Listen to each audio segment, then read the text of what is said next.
Okay, hello, good morning my dear students. मैं morning इसलिए बोल रहा हूँ कि पता नहीं आप इसको कब पढ़ रहे होगे, लेकिन मैं फर्स्ट टाइम आपसे मीटिंग कर रहा हूँ, है ना, इस वीडियो के लिए। ठीक है, इसलिए मैं गुड मॉर्निंग बोल रहा हूँ। ठीक है, तो चलो, ये वीडियो मैं बना रहा हूँ क्लास 11 के लिए, जो कि फर्स्ट टाइम फिजिक्स के बुक्स को पलटेगा और एनसीईआरटी को बुक को पढ़ोगे। तो सबसे पहला जो चैप्टर मिलने वाला है तुमको एनसीईआरटी में, ठीक है, वो मिलने वाला है बाबू फिजिकल वर्ल्ड। क्या मिलने वाला है? फिजिकल वर्ल्ड, है ना। तो उसी को हम लोग पढ़ने वाले हैं और ये कंप्लीट थ्योरी होगा। यानी इसमें से बोर्ड में कुछ क्वेश्चंस आते हैं, कंपटीशन में एक आध क्वेश्चंस आता है बेसिक, ठीक है, लेकिन ज़्यादा इसमें क्वेश्चंस है ही नहीं। आप एनसीईआरटी निकालोगे, बुक को पढ़ोगे, तो उसमें क्वेश्चंस नहीं मिलेगा। तो मेरा कहने का मतलब ये कि एज ए थ्योरी समझ करके इसको पढ़ लेना, और मैं भी एज ए थ्योरी ही इसको पढ़ाऊंगा। थोड़ा सा बेसिक आइडिया मिलेगा बच्चे इसमें, किसके बारे में? फिजिक्स के बारे में, साइंस के बारे में, फिजिक्स के डिफरेंट ब्रांच के बारे में, साइंस का मतलब क्या होता है, साइंस कैसे ओरिजिनेट हुआ, क्या क्या लॉज इसमें हो सकते हैं। ठीक है, तो ये सब बेसिक बेसिक आपको जानकारी मिलेगी। ठीक है, तो फॉर योर सपोर्ट हम लोगों ने इसका जो कंप्लीट नोट्स है वो ऑलरेडी अपलोड कर दिया है ऐप पे, जहां से आप इसको डाउनलोड कर सकते हो और कुछ भी लिखने की ज़रूरत नहीं है। ध्यान से सिर्फ सुनो, तुम्हारे पास इसका नोट्स अवेलेबल है। मैं उसी को पढ़ने वाला हूँ, यहाँ पे अच्छे से उसको एक्सप्लेन करने वाला हूँ। तो कान अपना खुला रखना और दिमाग तो थोड़ा सा उस पर ध्यान से सुनना, ठीक है ना। तो चलो शुरू करें। तो देखो, ऐसे बता देता हूँ, मेरा नाम राजेश कुमार हुआ, मैं फिजिक्स पढ़ाता हूँ, है ना। धीरे धीरे जब आप पढ़ते चले जाइएगा तो आप हमको जानिएगा, फिर हम आपको जानेंगे, लाइव इंटरेक्शन करेंगे, लाइव क्लासेज लेंगे, वहाँ पे और अच्छे से हम लोग की बातें होगी। ओके, तो वो सब बात की बातें हैं, इंजॉय भी करेंगे बहुत, है ना, मज़ा आने वाला है। तो चलिए हम लोग शुरू करते हैं, जिसका नाम है फिजिकल वर्ल्ड। और मैंने लिखा है ना कि बेस्ड ऑन एनसीईआरटी, यानी ये कंप्लीटली एनसीईआरटी के बेस्ड पे ही रहेगा। यानी हम एक लाइन फिजिक्स यानी एनसीईआरटी से ना बाहर जाने वाले हैं और ना कम पढ़ाने वाले हैं। ठीक है, एनसीईआरटी को स्टैंडर्ड मान करके ये चैप्टर हम पढ़ाने वाले हैं।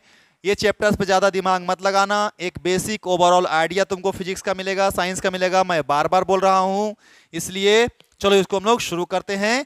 3 क्लास इसमें लूंगा, छोटा छोटा क्लास होगा, आधा आधा घंटे का क्लास होगा। ठीक है, 3 क्लास में ये सेक्शन खत्म करेंगे, क्योंकि ज़्यादा थ्योरी है, लंबा लेंगे तो बोरिंग हो जाएगा। समझ में आ रहा है बात को?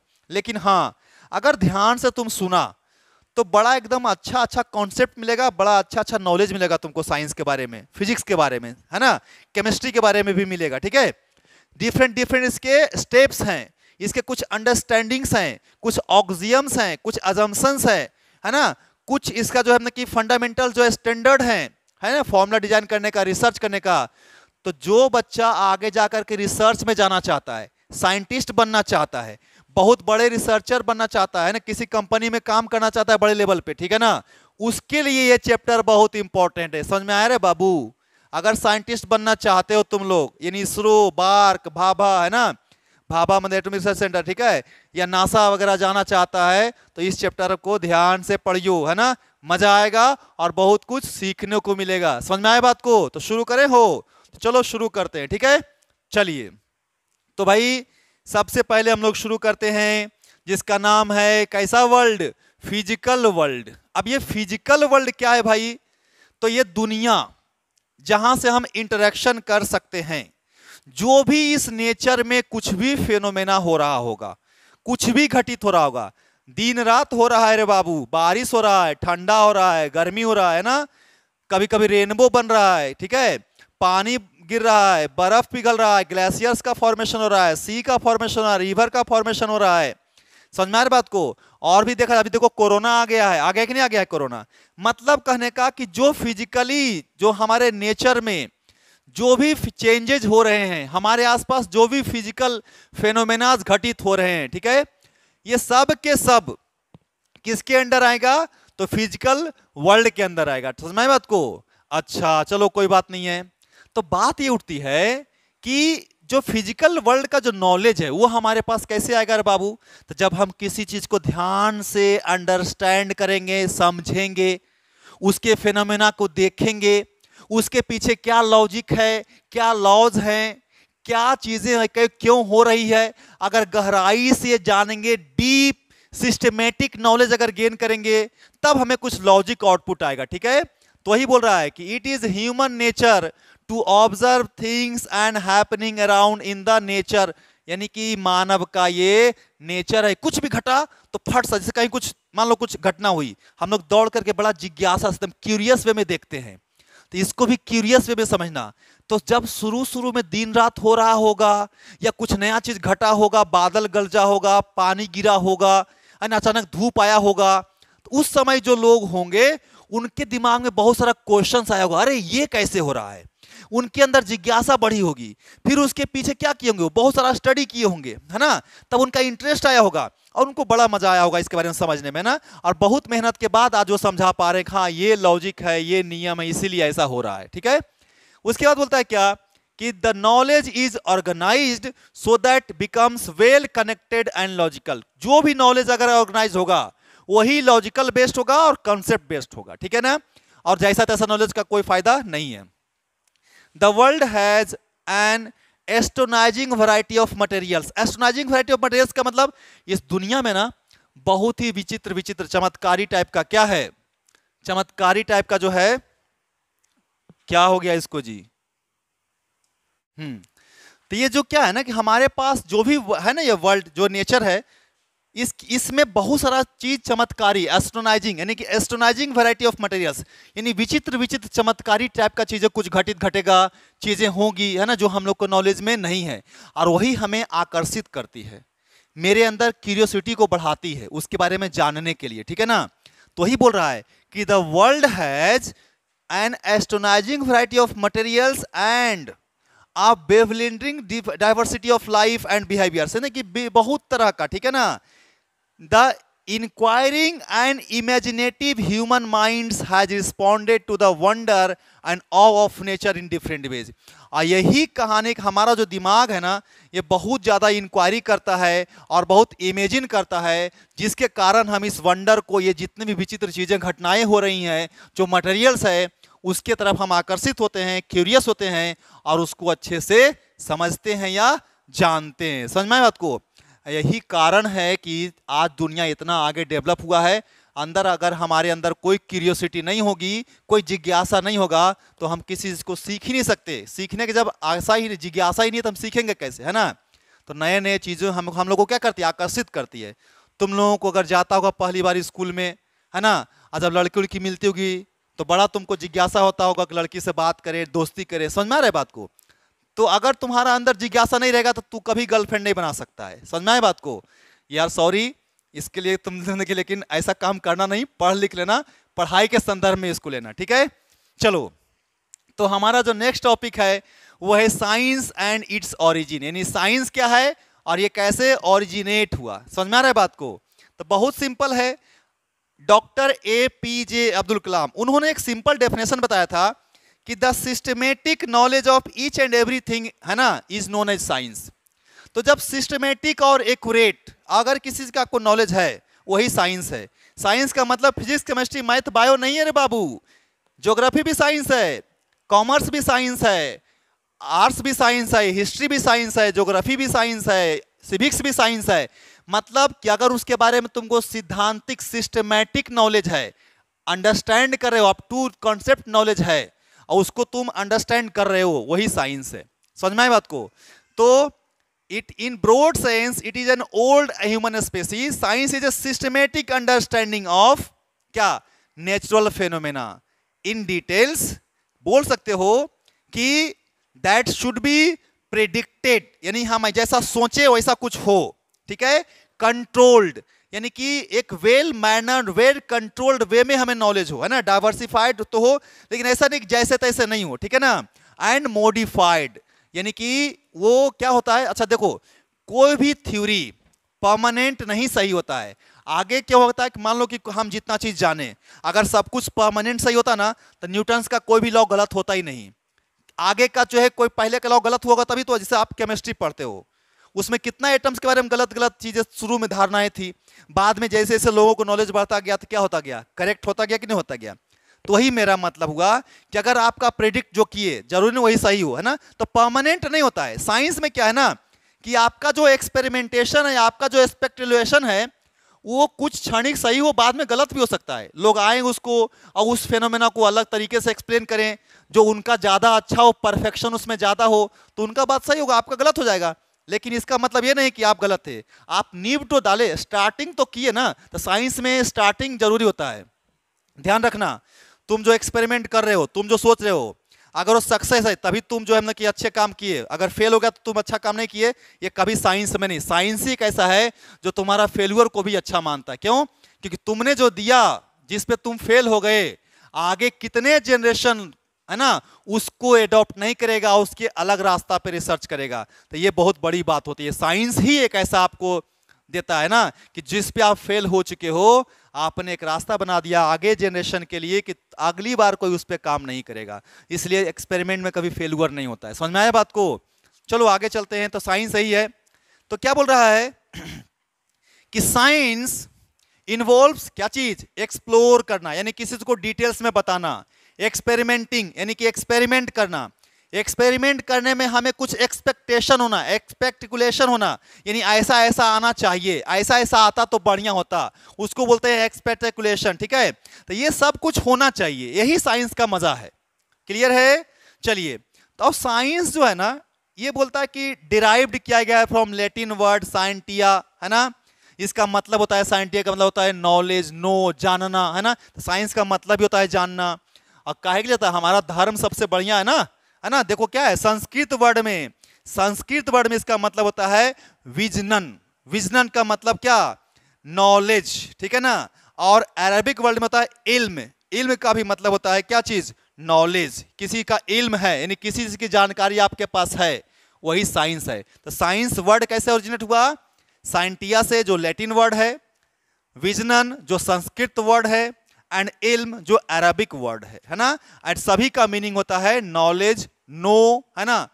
कैसा नॉलेज भाई? Systematic knowledge. सो कैसा नॉलेज? Systematic knowledge. क्लियर है? अच्छा, अब जो है इस नॉलेज को जो गेन करोगे, गेन करने का एक अच्छा सा एक मेथड होना चाहिए, वेल मैनर्ड में, है ना।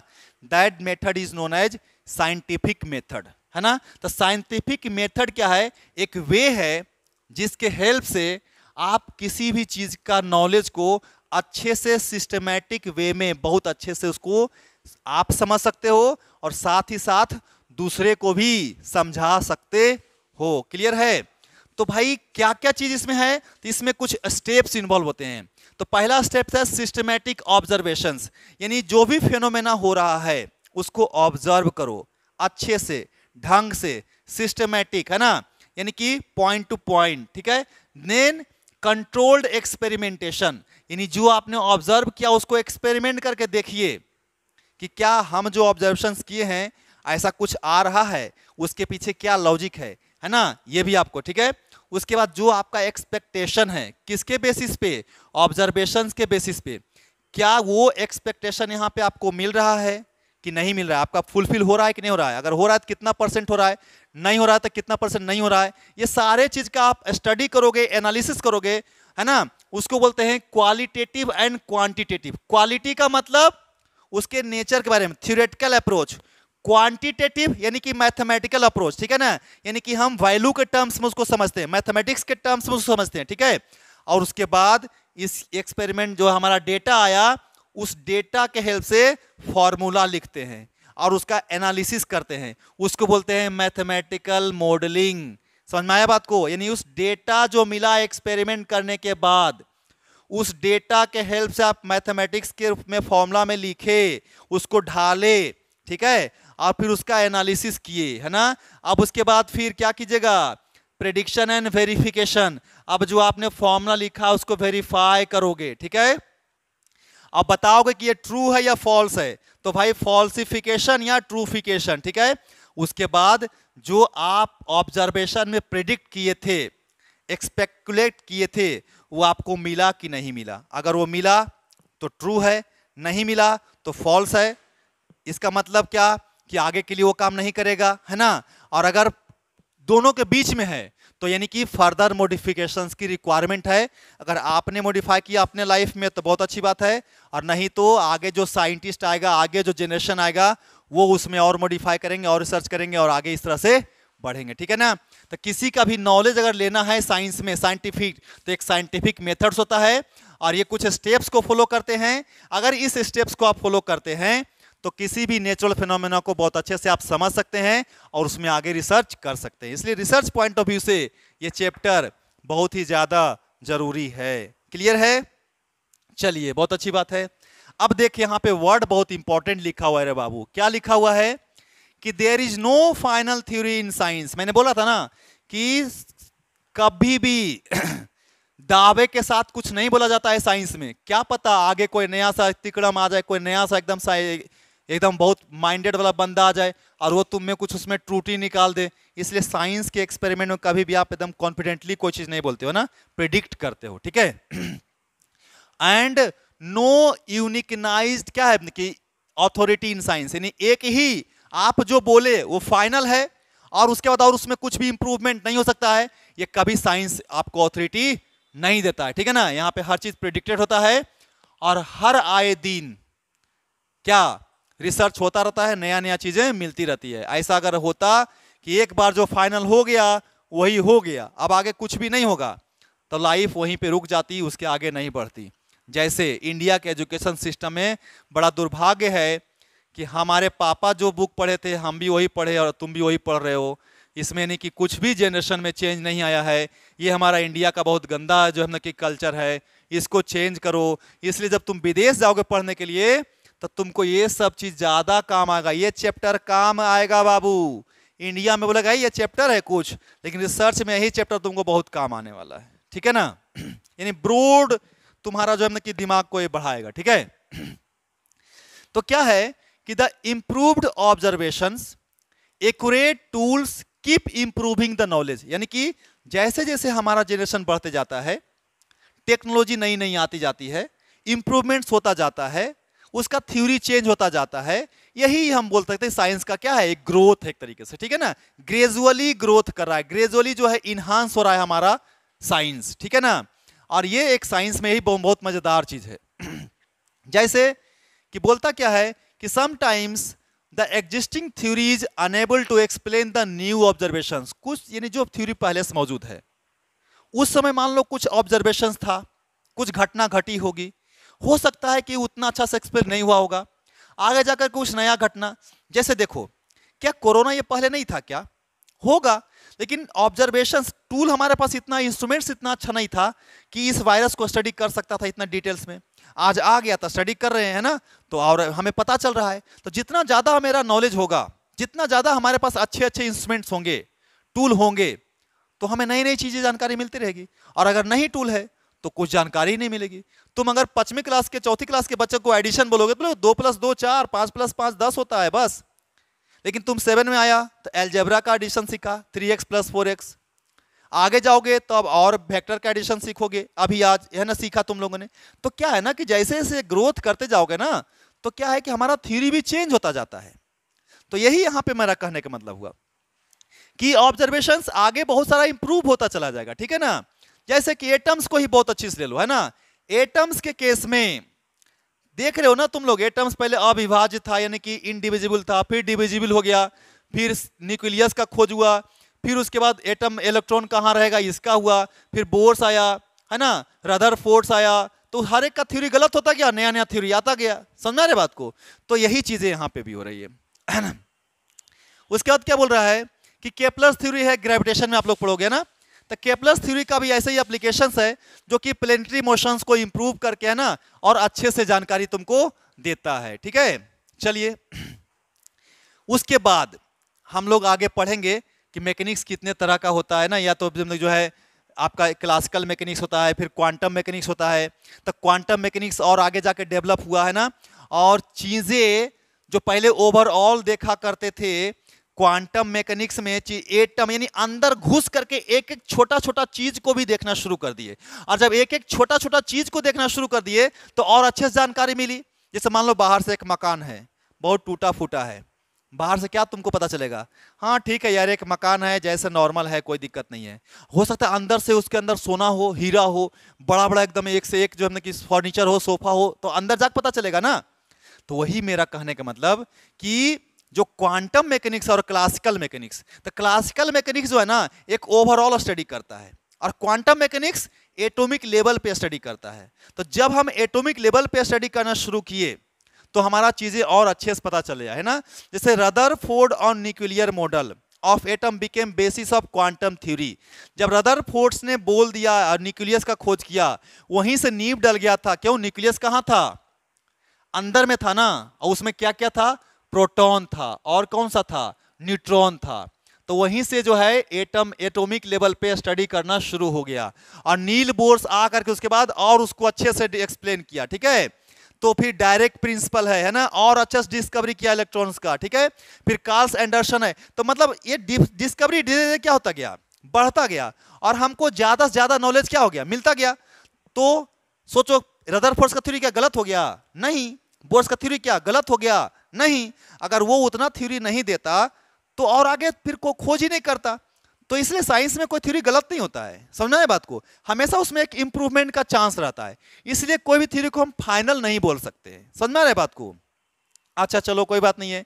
अब हमारे पास जो नेचुरल साइंस है, जिसको हम प्योर साइंस बोलते हैं, है ना, जिसमें क्या है भाई कि भाई नेचुरल साइंस क्या है? ब्रांच है किसका? साइंस का, जिसमें आप कंसर्न करते हो या डिस्क्रिप्शन बताते हो, प्रेडिक्शन करते हो, है ना, अंडरस्टैंड करते हो किसको? नेचुरल फेनोमेना का, जो हमारे आसपास घट रहा है, ठीक है। और उसको जो है हम लोग प्रूव करते हैं, वैलिड ऑब्जर्वेशंस करते हैं, फिर वैलिडेट करते हैं, साइंटिफिक मेथड्स हम लोगों ने देखा, ठीक है।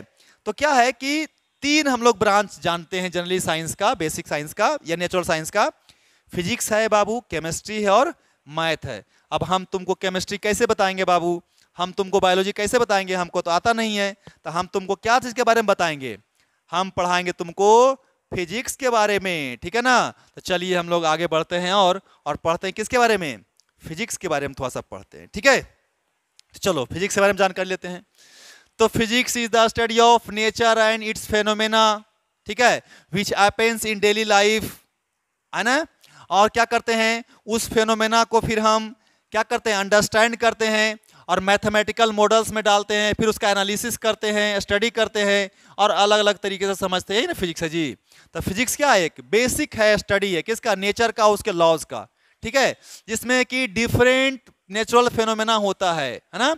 तो क्या है? फिजिकल वर्ल्ड का स्टडी है, फिर उसके मैटर का, फिर उसके मोशन का, स्पेस में, है ना, या फिर टाइम के साथ, या फिर किसी के रिलेशन में, जैसे एनर्जी है, फोर्स है, टाइम है, टाइम रिलेशन में आप स्टडी करते हो, फ्रेम ऑफ रेफरेंस में रिलेशन करते स्टडी करते हो, है ना, टाइम फ्रेम में, स्पेस फ्रेम में।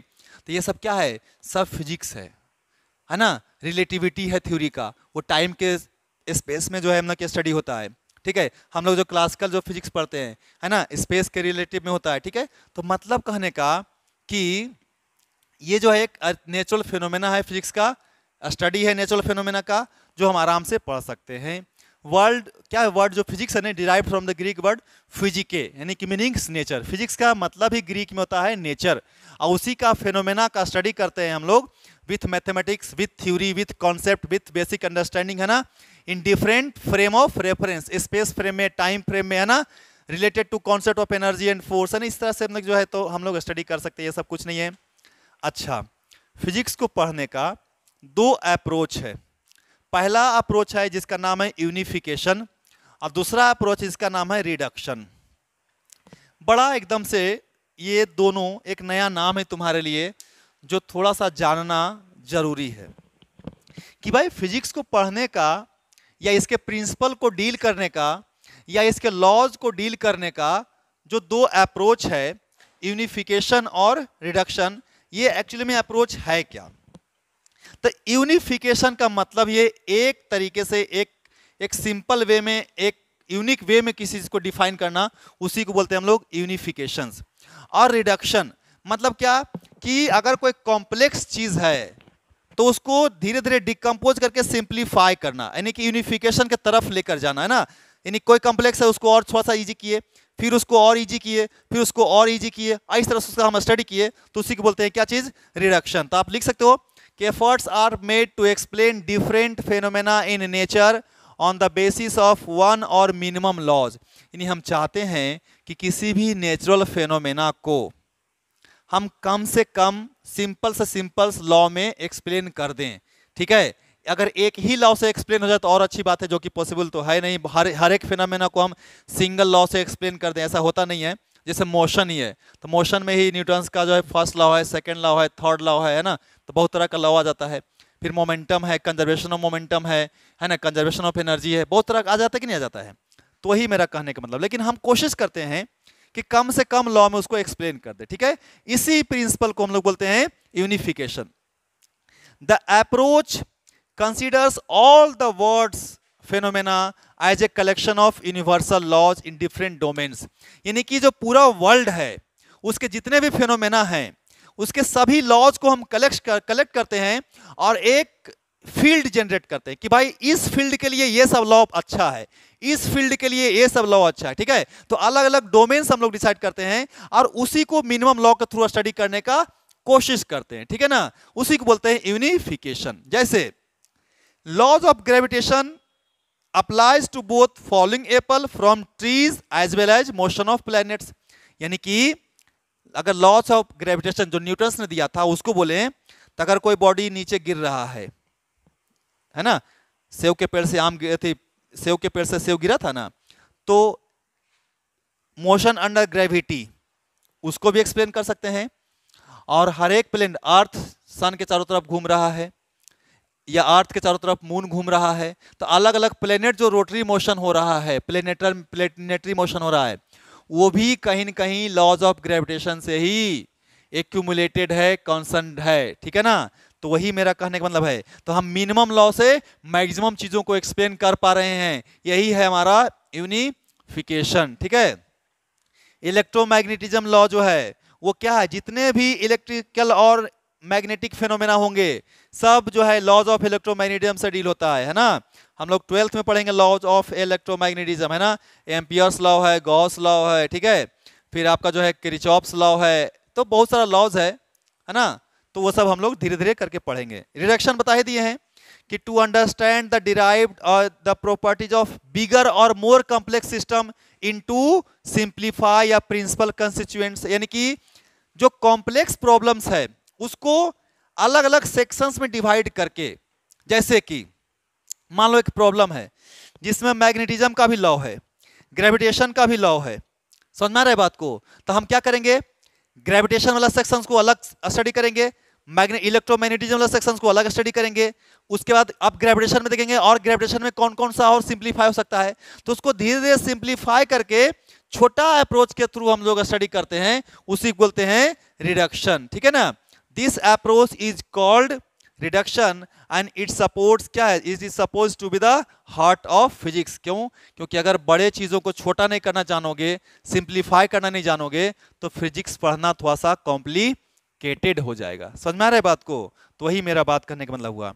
तो एग्जांपल्स में क्या है, temperature studied under thermodynamics is also related to average kinetic energy. Chemistry में पढ़ोगे कि थर्मोडायनेमिक्स हम लोग टेम्परेचर की बात करते हैं, और अगर हम काइनेटिक्स यानी कि एटम्स का या मॉलिक्यूल्स का मोशन की बात करेंगे तो उसका जो मोशन यानी काइनेटिक एनर्जी जो उसके पास है वो भी टेम्परेचर से एक्सप्लेन होता है। तो हमें ये पता होना चाहिए कि टेम्परेचर का थर्मोडायनेमिक्स में कितना तक रोल है, और फिर मॉलिक्यूलर लेवल पे यानी काइनेटिक थ्योरी ऑफ गैस में कितना रोल है, ठीक है। तो वो भी हमें जो है स्टडी करना चाहिए। तो काइनेटिक थ्योरी एक तरीके से एटॉमिक लेवल का स्टडी है। स्टैटिस्टिकल अप्रोच उसको बोलते हैं। दो तरीके का अप्रोच होता है, एक जो होता है लैग्रांजियन अप्रोच होता है, ठीक है, और एक यूलेरियन होता है। मतलब कहने का एक पूरा बड़े लेवल पे स्टडी करते हैं और एक माइक्रो लेवल का स्टडी करते हैं। तो हम लोग ऐसे समझते हैं माइक्रोस्कोपिक अप्रोच और मैक्रोस्कोपिक, यानी कि ओवरऑल बड़े लेवल पे स्टडी बोलते हैं मैक्रोस्कोपिक, MACRO, है ना, ऐसा मैक्रो स्कोपिक, और दूसरा माइक्रोस्कोपिक। मैक्रो का मतलब एट लार्ज स्केल और माइक्रोस्कोपिक का मतलब एट स्मॉल स्केल, ठीक है। तो काइनेटिक थ्योरी जो है वो माइक्रो वाला स्टडी है, एटम्स का स्टडी करते हैं। तो टेम्परेचर के हेल्प से हम किसी भी मॉलिक्यूल्स का काइनेटिक एनर्जी को भी बता सकते हैं, जो हम लोग आगे पढ़ेंगे काइनेटिक थ्योरी ऑफ गैस में। ठीक है, चलिए बहुत अच्छी बात है। आगे हम लोग चलते हैं भाई। अब क्या है आगे में? तो आगे है हमारा कि impact and usages of physics. अब बताओ यार, फिजिक्स का यूज पूछ रहा है, इम्पैक्ट्स क्या है? जितने भी नेचुरल फेनोमेना हैं, जितने भी घटनाएं हैं, सबको हम फिजिक्स से ही डील करते हैं कि नहीं करते हैं? तो जितने उसके बाद experiment and observations are use to develop the new theories और लॉज। अगर जो फेनोमेना हो रहा है नेचर में, उसको इम्प्रूव करना है, नया कोई नियम बताना है, कोई चीज़ जो घटना को अच्छे से एक्सप्लेन करना है, उसके लिए हमें एक्सपेरिमेंट करना पड़ सकता है या उस फेनोमेना को ऑब्जर्व करना पड़ सकता है ना? जितना अच्छा हम एक्सपेरिमेंट करेंगे या ऑब्जर्व करेंगे और सिस्टमैटिक अप्रोच से हम उसका स्टडी करेंगे, उतना अच्छा उसके बारे में हम थ्योरी दे सकते हैं, उतना अच्छे से उसको हम एक्सप्लेन कर सकते हैं। समझ में आए बात को? तो क्रूशियल स्टडी यानी कि the observations of any natural phenomena at surface level, rigorous study जिसको बोलते हैं। अगर रिगरसली किसी फेनोमेना को आप ऑब्जर्व कर रहे हो और तब उसका एक्सपेरिमेंट कर रहे हो, तब जो आप थ्योरी दोगे वो वैलिड होगा और उसका फेल होने का चांसेज कम रहेगा। तो जितना गहन चिकित्सा समझते हो, तो गहन ऑब्जर्वेशंस, रिगरस एकदम से ऑब्जर्वेशंस करिएगा और तब उसके बारे में आकर स्टडी करते हैं, एक्सपेरिमेंट करते हैं और तब उसको एक्सप्लेन करते हैं। तो वही हमारा बेसिक है किसका? फिजिक्स का, और इसका अंडरस्टैंडिंग है। ठीक है, तो स्कोप क्या है फिजिक्स का? तो बहुत सारा स्कोप है फिजिक्स का, है ना? हम लोग जो है कि फिजिक्स के स्कोप के बारे में आएंगे। तो भाई हम लोग बता दिए थे कि दो तरीके से अप्रोच होता है, एक माइक्रोस्कोपिक वे में, दूसरा माइक्रोस्कोपिक वे में। यानी कि क्या है बता दिए, लार्ज स्केल पे हम लोग पढ़ेंगे, यानी ओवरऑल स्टडी करेंगे। अब माइक्रोस्कोपिक मतलब एटम, यानी कि एकदम गहराई तक, एकदम एक एक एटम, एक एक मॉलिक्यूल्स का स्टडी करेंगे, तो उसको बोलेंगे माइक्रोस्कोपिक, है ना, एट एटॉमिक लेवल। तो माइक्रोस्कोपिक डोमेन क्या includes the phenomena that level of laboratory, यानी लैब वगैरह में, ठीक है, जैसे टेरेस्ट्रियल पूरे प्लेनेट के लिए, ठीक है, एंड एस्ट्रोनॉमिकल। लेकिन भाई इसका स्कोप क्या है? तो क्लासिकल इसको बोलते हैं, क्लासिकल ब्रांच हम लोग पढ़ते हैं माइक्रोस्कोपिक में। और माइक्रो क्या होता है ना कि एटॉमिक लेवल पे होता है, मॉलिक्यूलर लेवल पे होता है, न्यूक्लियर लेवल पे स्टडी होता है, यानी बहुत छोटे से पार्ट्स तक का हम घुस जाते हैं, अंदर तक घुस जाते हैं किसी चीज के बारे में।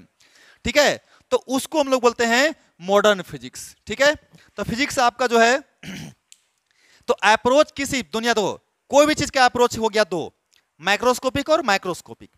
और इन फिजिक्स में क्या हो गया, अगर माइक्रोस्कोपिक अप्रोच आपने लगाया तो उसको क्लासिकल फिजिक्स बोल देंगे, और अगर माइक्रोस्कोपिक अप्रोच आपने लगाया तब वो किसके अंदर आएगा? मॉडर्न फिजिक्स के अंदर आएगा। समझ में आए बात को? तो scope of physics is a vast as it covers quantities with length magnitudes as high as, यानी कि बहुत बड़े बड़े यूनिट्स को भी आप शामिल कर सकते हो। कितना तक? 10 टू द पावर 40 यूनिट्स तक आप जो है उसमें शामिल कर सकते हो। और एकदम छोटे से छोटे, मतलब एटम का डायमीटर या रेडियस कितना होता है? 10 के पावर माइनस 14 मीटर तक होता है। यानी कि बहुत छोटे से लेकर के बहुत लार्ज स्केल तक। एस्ट्रोनॉमी मतलब कि चंद्रमा, मून, सूरज कितना लाख लाख करोड़ दूरी है ना कि नहीं है, उसको भी हम लोग माप लेते हैं, मेजर कर लेते हैं।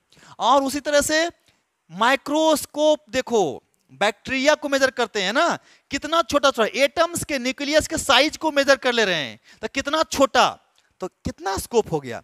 यानी कि छोटे से छोटे चीज को लेकर के बड़े से बड़े स्केल तक को, है ना। तो अगर छोटा स्केल है तो मॉडर्न फिजिक्स में आएगा, और बड़े स्केल लेवल, बड़े लेवल पे है तो क्लासिकल फिजिक्स आएगा। समझ में आए बात को? यही जो है हमारा रेंज है जिससे तुम आप किसी चीज का स्टडी कर सकते हैं। उसी तरह से अगर आप रेंज ऑफ टाइम देखेंगे तो टाइम का क्या है?